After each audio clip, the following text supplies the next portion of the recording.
ഇതാണ് നമ്മൾ തയ്യാറാക്കിയ രുചികരമായ പനീർ കറി. ഇത് നമുക്ക് വളരെ എളുപ്പത്തിൽ തയ്യാറാക്കാൻ പറ്റുന്ന രീതിയിലാണ് നമ്മൾ ഈ കറി തയ്യാറാക്കിയിട്ടുള്ളത്.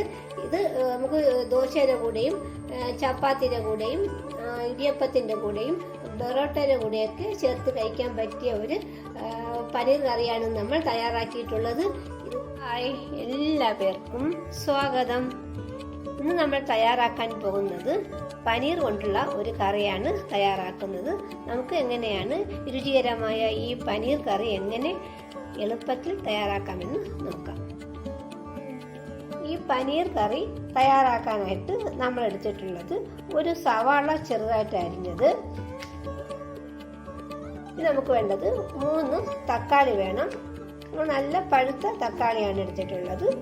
പിന്നെ നമുക്ക് വേണ്ടത് പനീർ വേണം. പനീർ നമ്മൾ ഇതുപോലെ ചെറിയ കട്ടകളായിട്ട് അരിഞ്ഞെടുത്തിട്ടുള്ള പനീർ വേണം.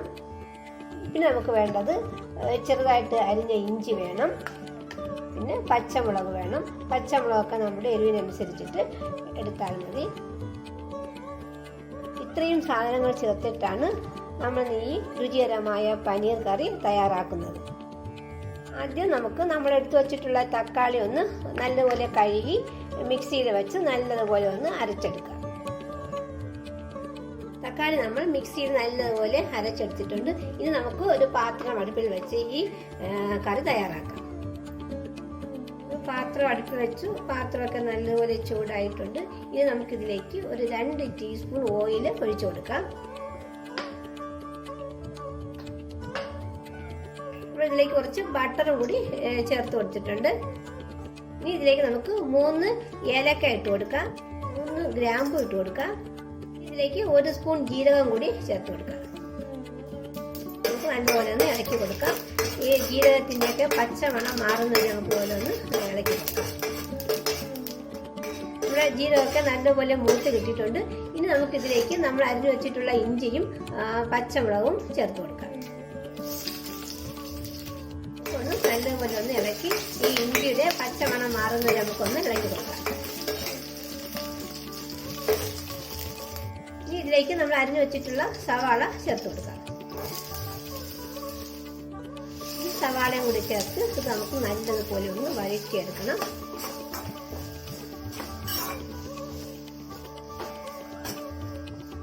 നമുക്കിതിലേക്ക് കുറച്ച് ഉപ്പും കൂടി ചേർത്തൊന്ന് വഴറ്റിയെടുക്കാം.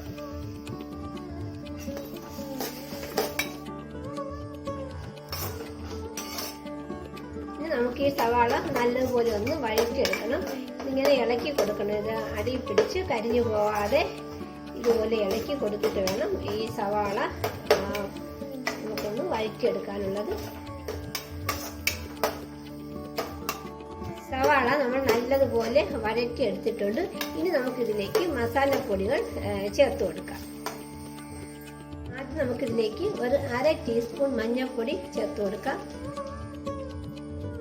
ഇതിലേക്ക് നമുക്ക് 1 ടീസ്പൂൺ ഗരം മസാലപ്പൊടി ചേർത്ത് കൊടുക്കാം.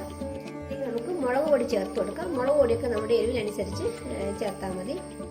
ഇനി നമുക്കിതിലേക്ക് 1 ടീസ്പൂൺ കാശ്മീരി മുളക് പൊടി ചേർത്ത് കൊടുക്കാം. ഇനി നമുക്കിതിലേക്ക് 2 ടീസ്പൂൺ മല്ലിപ്പൊടി ചേർത്ത് കൊടുക്കാം.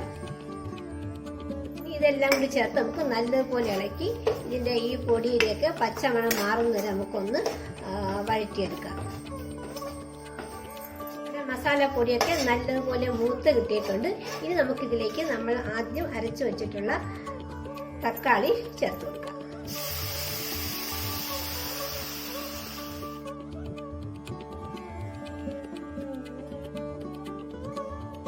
അരച്ചു ചേർത്ത തക്കാളിയും കൂടി ചേർത്ത് ഇതുപോലെ നല്ലതുപോലെ ഒന്ന് ഇളക്കിയെടുക്കണം. ഇനി നമുക്കിതിലേക്ക് കുറച്ച് ഉപ്പ് ചേർത്ത് കൊടുക്കാം.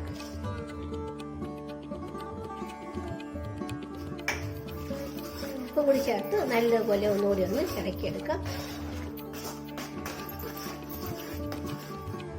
ഇനി നമുക്ക് നമ്മൾ ഈ അരച്ചു ചേർത്ത തക്കാളി പേസ്റ്റ് നല്ലതുപോലെ തിളപ്പിച്ച് ഇതിൻ്റെ പച്ച ടേസ്റ്റൊക്കെ മാറുന്നത് നമുക്ക് ഇതുപോലെ ഒന്ന് തിളപ്പിച്ചെടുക്കണം. തിളപ്പിച്ച് ഇതിൻ്റെ വെള്ളമൊക്കെ വറ്റി നല്ല കട്ടിയാക്കി മാറ്റാം. നമുക്ക് ഒരു പാത്രം കൊണ്ട് അടച്ച് തക്കാളിയൊക്കെ ഒന്ന് വേവിച്ചെടുക്കാം.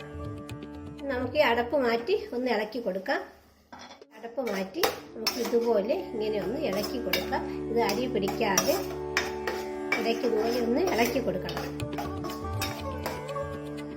നമ്മുടെ തക്കാളിയൊക്കെ നല്ലപോലെ വെന്ത് ഇതിനകത്തുള്ള വെള്ളമൊക്കെ വറ്റി നല്ല കട്ടിയായി കിട്ടിയിട്ടുണ്ട്. ഇനി നമുക്കിതിലേക്ക് നമ്മൾ കുറച്ച് അണ്ടിപ്പരിപ്പ് അരച്ച് വെച്ചിട്ടുണ്ടായിരുന്നു, അതുകൂടി ചേർത്ത് കൊടുക്കാം. കൂടി ചേർത്ത് നമുക്ക് ഒന്നുകൂടി ഒന്ന് നല്ലതുപോലെ ഒന്ന് ഇളക്കി ചേർക്കാം.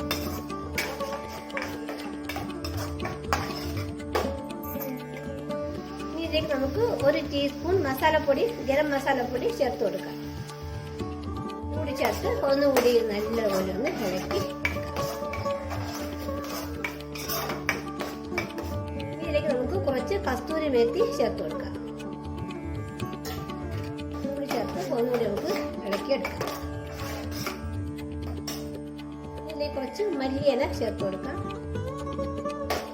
മല്ലിയിലയും കസ്തൂരി മേത്തിയൊക്കെ ചേർത്ത് നമ്മൾ നല്ലതുപോലെ ഇളക്കിയെടുത്തിട്ടുണ്ട്. ഇനി നമുക്കിതിലേക്ക് 1 ഗ്ലാസ് ചൂടുവെള്ളം ചേർത്ത് കൊടുക്കാം. ഈ ചൂടുവെള്ളം കൂടി ചേർത്ത് ഈ കറി നമുക്ക് നല്ലതുപോലെ ഒന്ന് ഇളക്കിയെടുക്കാം. ചൂടുവെള്ളം കൂടി ചേർത്ത് ഇനി ഇത് നല്ലതുപോലെ ഒന്ന് തിളപ്പിച്ചെടുക്കാം.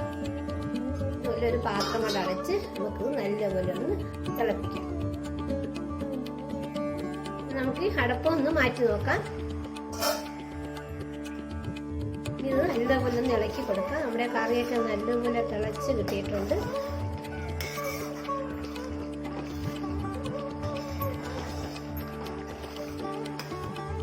കറി നല്ലപോലെ തിളച്ച് ചെറുതായിട്ടൊന്ന് വെള്ളമൊക്കെ വറ്റി കട്ടിയായി വന്നിട്ടുണ്ട്.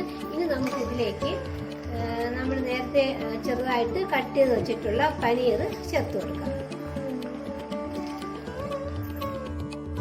ഇനി ഈ പനീറും കൂടി ചേർത്ത് നമുക്കിത് നല്ലപോലെ ഒന്ന് ഇളക്കിയെടുക്കാം. ഈ പനീറും ഈ ഗ്രേവിയിൽ കിടന്ന് നല്ലതുപോലെ ഒന്ന് തിളപ്പിച്ചെടുക്കണം. പനീറും കൂടി ചേർത്ത് നല്ലതുപോലെ ഇളക്കി എടുത്തിട്ടുണ്ട്. ഇതുപോലെ ഈ പനീർ ഇട്ടതിന് ശേഷം നമുക്കിത് നല്ലതുപോലെ ഒന്നുകൂടി ഇങ്ങനെ ഒന്ന് തിളപ്പിച്ചെടുക്കണം.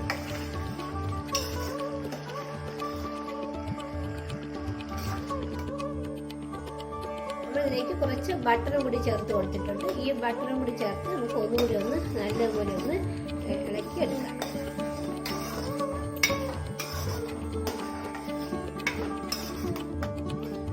കറിയിൽ ഉപ്പ് നോക്കിയതിന് ശേഷം ഉപ്പ് കുറവാണെങ്കിൽ ആവശ്യത്തിനുള്ള ഉപ്പ് കൂടി നമുക്ക് ചേർത്ത് കൊടുക്കാം. പിന്നെ കറിയിൽ ആവശ്യമുള്ള ഉപ്പൊക്കെ ഉണ്ട്. ഇനി നമുക്കിതിലേക്ക് 1 ടീസ്പൂൺ പഞ്ചസാര കൂടി ചേർത്ത് കൊടുക്കാം. ഇനി ഈ പഞ്ചസാരയും കൂടി ചേർത്ത് ഒന്നുകൂടി ഈ കറി നല്ലതുപോലെ ഒന്ന് ഇളക്കിയെടുക്കാം.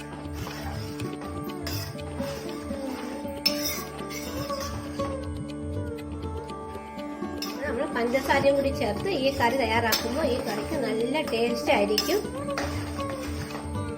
ഇതിലേക്ക് കുറച്ച് മല്ലിയില ഇങ്ങനെ ചേർത്ത് കൊടുക്കാം.